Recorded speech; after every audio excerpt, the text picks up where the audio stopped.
আমরা আবাসন খাতেই মূলত ঋণ দিয়ে থাকি। আমরা বোথ কনভেনশনাল এবং ইসলামিক দুইটা ওয়েতেই ফাইন্যান্স করে থাকি এবং আমরা গত কয়েক বছরের যে ধারাবাহিকতা আমাদের, সেই ধারাবাহিকতা হচ্ছে কি আমরা ঢাকার বাইরেও একটু আমরা জিওগ্রাফিক্যাল এক্সপ্যানশন করছি এবং আমরা মূলত এখনও আবাসন সেক্টরেই লোন দিচ্ছি এবং আমাদের যে পোর্টফোলিওটা সেটা আপনার আমরা এখন যেই জায়গাটায় মেইনলি গুরুত্ব দিচ্ছি সেটা হচ্ছে এফোর্ডেবল হাউজিংয়ে। সো স্বল্প বা সাশ্রয়ী আবাসনের ক্ষেত্রে কীভাবে সাহায্য করা যায় এবং এই গভর্নমেন্টও এই ব্যাপারে অত্যন্ত আন্তরিক। আমরা বেশ কিছু মিটিং গভর্নর স্যারের সাথে করেছি বা স্টেক হোল্ডারদের সাথে করেছি আমরা, বাট এটা একটা সময় সাপেক্ষ ব্যাপার। একটা বাট যাত্রাটা অলরেডি শুরু হয়েছে। আমরা অনেক বছর ধরে এটা নিয়ে কথা বলছি। ওয়ার্ল্ড ব্যাংক বা আইএফসি তারাও এটা নিয়ে অনেক ধরে অ্যাডভোকেসি করছে, বাট দেখা যাচ্ছিল যে বল ওয়াজ নট মুভিং। বাট এখন একটু আমরা বেশ কিছু মিটিং করেছি, আমাদের ইনফ্যাক্ট আগামীকালও আর একটা মিটিং আছে এই ব্যাপারে। সো আমরা আগাচ্ছি একটু দেখা যায় মানে ওভারঅল যে ব্যাংকিং রেগুলেশন বা ওই সেক্টর বা ওভারঅল বাংলাদেশ ব্যাংকের যে ব্যাপারে কিছু পদক্ষেপ সেগুলোর ব্যাপারে আগাচ্ছে। সো ওইটা আমরা আশাবাদী যে যদি সাশ্রয়ী আবাসন দেশে যদি এটা বিস্তার লাভ করে আমাদের ব্যবসাটারও আরও প্রসার লাভ করবে, কারণ এখানে বিশাল একটা মার্কেট আছে। আমরা যেটা দেখি আসলে শুধু ঢাকা শহর বা শুধু বিভাগীয় কিছু শহরে যে মূলত অ্যাপার্টমেন্ট ব্যবসাটা, এটাই আসলে আবাসন না। আসলে আবাসন তো 17 কোটি মানুষের সবারই দরকার। সো আমরা এখনও রুরাল লেভেলে না হলেও আমরা একটু চেষ্টা করছি যে বিভাগীয় শহরগুলোকে অলরেডি আমরা কভার করেছি, এখন আমরা জেলা শহরগুলোতেও একটু কভার করার চেষ্টা করব, সো দ্যাট দেশের মানুষের যে তাদের নিজেদের বাড়ির সেটা অ্যাপার্টমেন্টই হোক বা নিজের জমি কিনে বাড়ি হোক, সেটা পাকা বাড়ি হোক, সেমি পাকা বাড়ি হোক, অ্যাপার্টমেন্ট হোক, সেই ব্যাপারে আমরা তাদের সাহায্য করার জন্য চেষ্টা করে যাচ্ছি। 2023 চেয়ে 2024 ব্যবসার কিছুটা প্রবৃদ্ধি হয়েছে।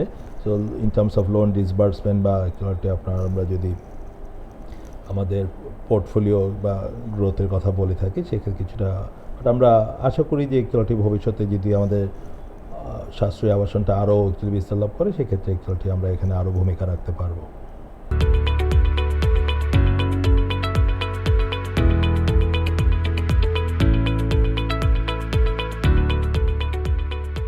দুটা অ্যান্সারই আছে, হ্যাঁ এবং না, দুটোই আছে। প্রথমে আমরা বলি যে আমরা যেটা দেখে অভ্যস্ত ঢাকা শহরের গুলশান, বনানী, ধানমন্ডি এই সাইডে যদি আমরা কথা বলে থাকি তাহলে হয়তো বা আমরা যদি আবাসন ব্যবসায়ী যারা আছেন তাদের সাথে যদি আমরা যেহেতু যোগাযোগ করি তো তাদের ভাষ্যমতে অবশ্যই বিক্রি কমেছে।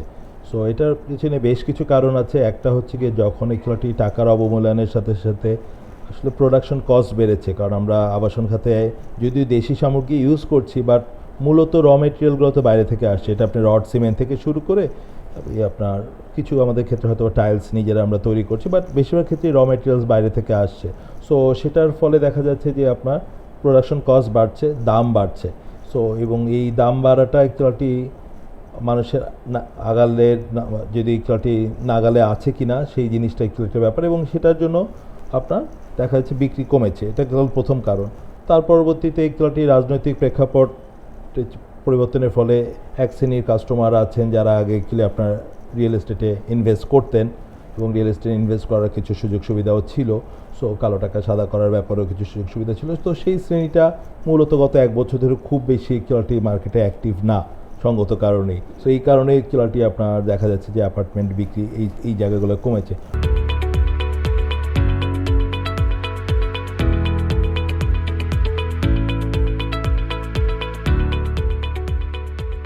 এনবিএফআই খাতের যে করের হার সেটা আসলে ব্যাংকের হারের এক এবং সেটা অত্যন্ত হাই। আপনি জানেন যে যদি আমরা লিস্টেড কোম্পানি হিসাবে 37.5% আমাদের ট্যাক্সের রেট।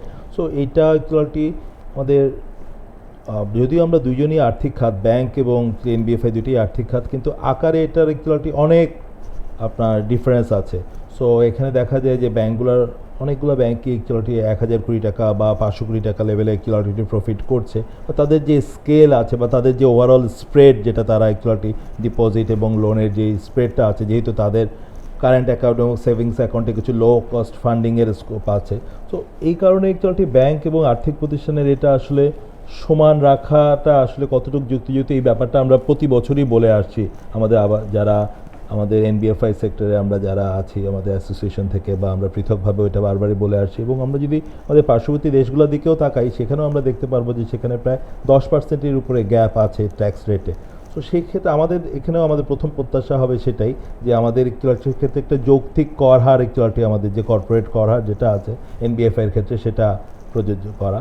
তো অন্যান্য খাতে যদি আমি আবাসন এবং এনবিএফআই খাত মিলে যদি বলি, সেকেন্ড যেটা ছিল আমাদের, যেটা আগেও ছিল, দেশে আবাসন খাতকে আপনার এনকারেজ করতে হলে, স্পেশালি আমরা যদি সাশ্রয়ী আবাসনকে যদি এনকারেজ করতে চাই, তাহলে কিছু ইনসেন্টিভের একটু দরকার আছে। এটা সব দেশেই, এটা আফ্রিকাতে বলেন, ইন্ডিয়াতে বলেন, শ্রীলঙ্কাতে বলেন, সব জায়গাতেই ইকুয়ালিটি এই ইনসেন্টিভ ছাড়া কিন্তু মোমেন্টামটা ডেভেলপ করেনি। ইনিশিয়ালি আপনাকে একটা পুশ দিতে হবে, সো দ্যাট অ্যাকচুয়ালি ডেভেলপাররা আগ্রহী হয় এবং মানুষজন যেন আগ্রহী হয়। সো সেই কারণে ইকুয়ালিটি একটা ইনসেন্টিভের দরকার আছে, এবং এই ইনসেন্টিভটা মোস্টলি আসবে ফিসকাল।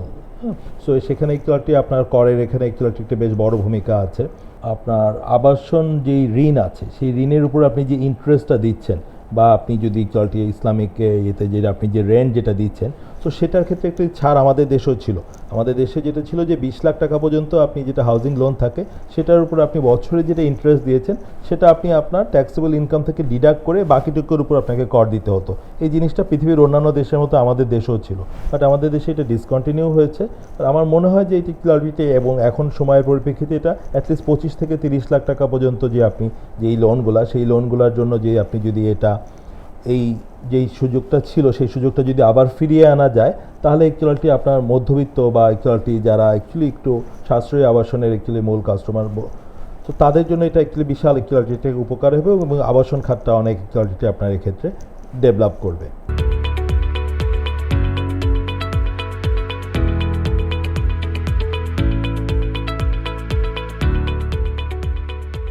ডিবিএইচের কথা বলি, যে আমরা মোটামুটি ইকুয়ালিটি ভালো জায়গায় আছে। আমাদের কখনোই ইকুয়ালিটি তারল্যের সমস্যা আমরা ফেস করিনি, যেহেতু আমরা গত 19 বছর ধরে ধারাবাহিকভাবে AAA রেটিং পেয়েছি। সো এবং আমাদের ইকুয়ালিটি একটা প্রতি আমাদের গ্রাহকদের বা ডিপোজিটারদের একটা আস্থা আছে। সো আমরা তারল্য সিচুয়েশন ফেস করিনি। বাট আমরা যদি ওভারঅল সেক্টরের কথা চিন্তা করি, তাহলে ডেফিনেটলি ইকুয়ালিটি তারল্যর ইকুয়ালিটি ঘাটতি এখনও আছে, এবং এই ঘাটতিটা ব্যাংকের ক্ষেত্রেও ছিল এবং এনবিএফআই এর ক্ষেত্রেও ছিল। বাট ব্যাংকের ক্ষেত্রে যেটা হচ্ছে যে ইকুয়ালিটি কিছু কিছু ক্ষেত্রে তারল্য সুবিধা দেওয়া হচ্ছে, এবং এটা ইকুয়ালিটি যেমন বিগত সরকারের সময় দেওয়া হয়েছে, এই গভর্নমেন্টের আমলেও সেটা ইকুয়ালিটি কন্টিনিউ করা হয়েছে। কিন্তু এনবিএফআই এর ক্ষেত্রে কার্যত আসলে সেই ধরনের কোনো পদক্ষেপ নেওয়া হয়নি। সো যেই ধরনের প্রতিষ্ঠান খুবই সমস্যায় আছে, তো সেই সমস্যাগুলো তাদের রয়েই গেছে। সো তারা এখনও ডিপোজিটারদের টাকা ফেরত দিতে পারছে না, এই ধরনের অভিযোগ আমরা প্রায়ই শুনি, বা হয়তো বা বাংলাদেশ ব্যাংকেও অনেকে অভিযোগ করেন, বা আমরা পত্রপত্রিকায় দেখি।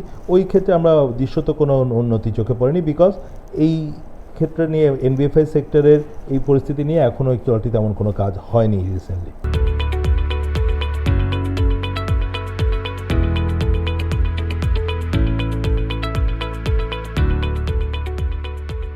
আইএফসি অ্যাকচুয়ালি আমাদের সাশ্রয়ী আবাসনের জন্য আমরা যে একটা বন্ড খুলেছি, সেখানে তারা $30 মিলিয়ন অ্যাকচুয়ালি ইনভেস্ট করেছেন, বাংলাদেশি টাকায় প্রায় 350 কোটি টাকার মতো তারা এখানে আমার ডিবিএইচের বন্ডে তারা ইনভেস্ট করেছেন। এবং এটা আমাদের ছিল, এর পাশাপাশি আমরা শুধু আসলে ফান্ডিং না, আইএফসির সাথে আমরা অ্যাকচুয়ালি তাদের যে অ্যাডভাইজারি উইং আছে, সো সেই অ্যাডভাইজারি উইংয়ের সাথে আমরা গত 2 বছর কাজ করছি, যে কীভাবে আমরা আমাদের ক্যাপাসিটি বাড়াতে পারি। আমাদের আমরা যদিও একটু গত 25 বছর আমরা আবাসন নিয়ে কাজ করছি, কিন্তু তারা যেহেতু সারা ওয়ার্ল্ডের বিভিন্ন জায়গায় কাজ করছে, সো তাদের বেস্ট এক্সাম্পলগুলো থেকে আমরা শিক্ষা নিয়ে, এবং আমরা কীভাবে একটু আমাদের ঋণের ঝুঁকি না বাড়িয়ে কীভাবে আরও একটু যাদের ইনফর্মাল ইনকাম, যাদের ইনকামটা অত ডকুমেন্টেড না, তাদেরকে কিভাবে আরও বেশি লোন দিতে পারি, সে ব্যাপারে আমরা কাজ করছিলাম। সো ওই প্রজেক্টটা মোটামুটি শেষ পর্যায়ে আছে, যেটা জুনের মধ্যেই শেষ হবে। এরপরে আমরা তাদের সাথে আরও একটা প্রজেক্ট সাইন করেছি, রিসেন্টলি এটা শুরু হবে। সেটা হচ্ছে কি আমরা সবুজ আবাসন, যেটা গ্রিন ফাইন্যান্সিং, যেটা তো সেই জিনিসগুলো নিয়ে একটু কাজ করা। তো সেটা নিয়ে আমরা নেক্সট 2.5 বছরের একটা প্রজেক্ট আমরা সাইন করেছি, তো যেটা নিয়ে আমরা কাজ করব।